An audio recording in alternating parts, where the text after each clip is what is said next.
Mga ka-G, tayo mag-video reaction na binalita ng ABS-CBN. Si General Torre ay nilabas na bagong utos laban sa war on drug o krimen. Sino kaya ang mas maganda sa dalawa na presidente dati na si Rodrigo Duterte, dating war on drug niya. Ngayon, ang war on drug din ni Bongbong Marcos, President Bongbong Marcos. Ating tingnan at talakayin po kung gaano kagandang nilatag ni General Torre. Okay? So, paramihan talaga. Ito ang ating gustong emphasize dyan. Huli, hindi patay. Okay? So, kahit nagaano karami dyan, kahit umabuso ang pulis dyan, pag sa tingin nila, walang basihan ng huli ang pulis, tandaan natin. Human rights, basic human rights, ang right for counsel. Nandyan ang ating PAW, si Attorney Persida Acosta. Libre ang mga abogado dyan sa lahat ng mga city centers, municipal centers, merong PAW. Kuha sila ng PAW, asunduhin natin ang pulis kung sa tingin nila ay nagmamalabis ang mga pulis. Pwede silang pumunta sa ating IAS. Kahapon, sinabihan ko ang ating Inspector General ng IG, ang IG natin ng Internal Affairs Service.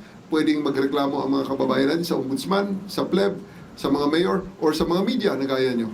Pwedeng dalhin ang kanilang mga reklamo, imbestigahan natin ang pulis, tingnan natin kung tama. Nangyayari or padamihan ng huli, kaya iba may takot din na tingnan natin ang sabi ng reporter po kung anong niya, sa loob niya.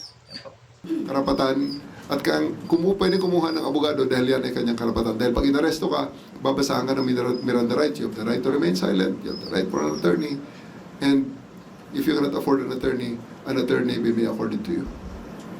For follow-up, sinabi niyo po na hindi lamang para sa drug war or to intensify the anti-drug campaign, but it is for the entire criminality. Pero yung laging nagiging issue kasi, yung pagtatanim halimbawa ng ebidensya, not necessarily for drugs, pwedeng yung baril or whatever.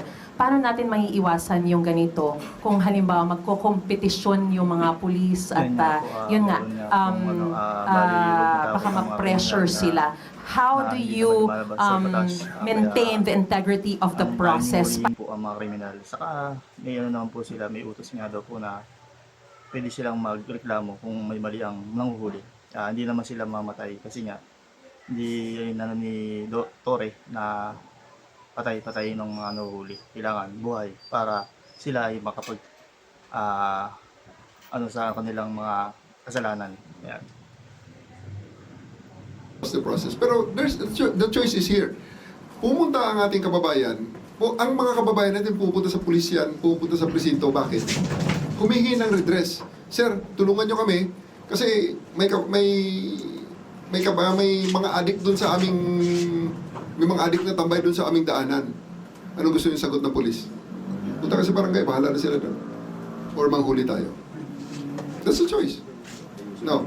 So, ang sinasabi ko rito is that magtatrabaho ang pulis dahil ako'y naniniwala talaga ang primary na trabaho ng pulis ay bigyan ng kalutasan ang mga hinaing na dinudulog sa kanila. At